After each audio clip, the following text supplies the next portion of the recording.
About Sam's marriage and big house. Mind you, Huck Finn ain't sentimental, but the truth is, Sam Wenham fell in love, just like that. Life was everything Sam weren't. School educated, soft talking, and genteel. It'd make a cow laugh to see the shine Sam started cutting. Soon he was trimming his hair, dressing sharp, sporting stiff collars, shirts, and silk hats. All in all, what I'd call an intolerable state of discomfort. Till finally, Liva said yes. She must have suspicioned Sam would never grow up, though, 'cause her nickname for him was Youth. Sam built him and Livy a house out east in the state of Connecticut near big as a steamboat. There was a ton of rooms, a slew of baths, a marble floor, and an outside part all wet and caked up with turrets, spires, and balconies. On the third floor, Sam stuck in the billiards room. He loved games, especially billiards, which he liked to say is better for his health than seeing doctors. There was even a newfangled telephone, and the food was prime. None of your low-down corn pone, but quality victuals morning, noon, and night. I might have taken to a house like that myself for about a week or two, but then I'd hear them dogs calling in the woods and light out again. Sam never knew right well to keep me where I was, by that old river. They was happy here too, Sam and Livy was. They had 3 daughters. I reckon you could say as the years swung by, they slid along so quiet and smooth and loverly. About Sam's best well-known books. Live was always asking Sam to talk about his days on the Mississippi. Maybe that's where he got his rememberies up. There's no knowing for certain, but in the end, his famousest books is about times when he's a boy. The Adventures of Thomas Sawyer, wherein I plays a very important part myself if it don't seem like paycocking to say so, tells about the doings of a boy sort of like Sam was way back. Tom gets in disgrace, but he uses his wits to unsnarl himself.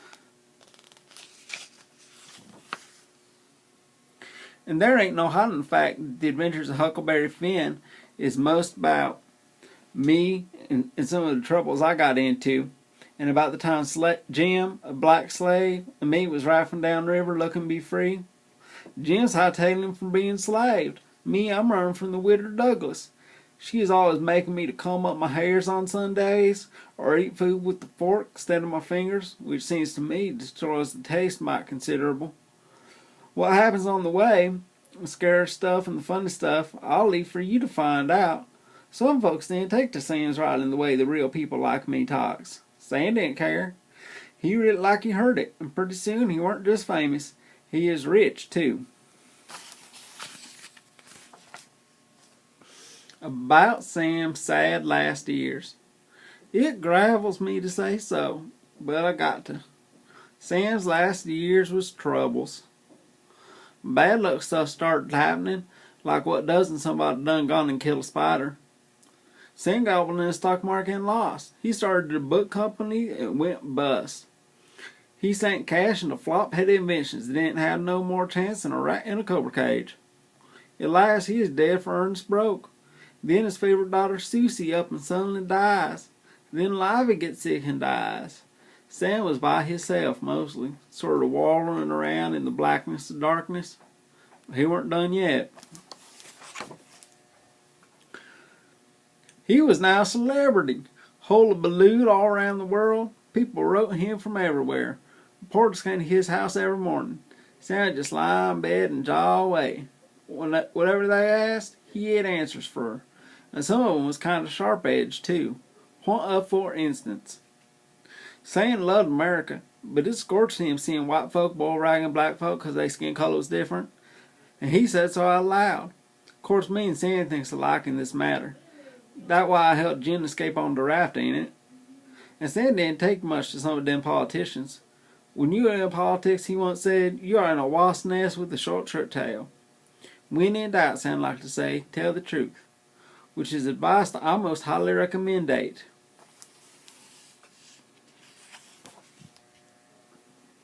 The year Sam was born, Halley's Comet passed over Earth. Sam always identified himself with that comet, which flashes across the sky and disappears every 75 years. So just before it came round again, 75 years later, Sam up and tells folks, "It will be my greatest disappointment in my life if I don't go out with Halley's Comet." And sure enough, he did.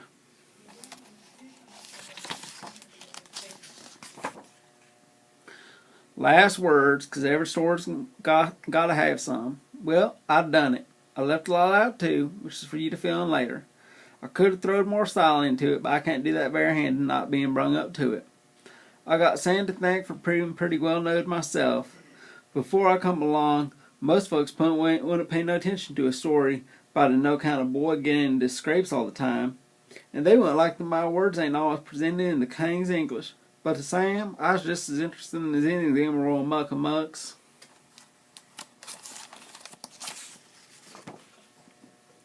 Still, being a character in a book ain't all peaches and cream, because the character's got to go through the same stuff again and again and again. He's near bored to death.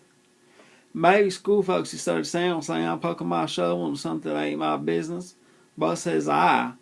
Sam's adventures and Sam's stories is for everyone, period. I'll just leave it at that. Yours truly, Huckleberry Finn.